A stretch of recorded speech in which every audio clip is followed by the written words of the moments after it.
Hey, it's Gina from WTI. I know that exercising is good for me, and I aspire to be one of those people that just wakes up first thing in the morning and can't wait to get going, but I'm really not.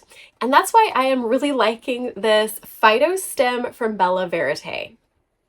One of the things that I really like about it is that it is plant-based, but it's not one of those plant-based supplements that tastes like dirt and is super gritty and difficult to choke down. This tastes really good. In fact, it's gummy bear flavored, which I happen to love gummy bears. It has a really nice sweet and semi-tart taste to it.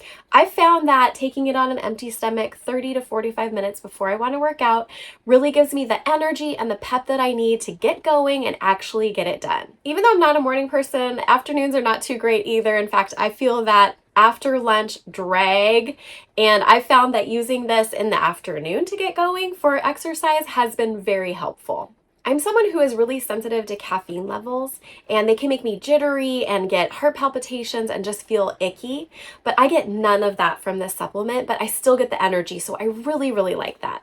I'm really pleased with how well this works to give me the energy and the motivation to get out there and exercise, and that's my point of view.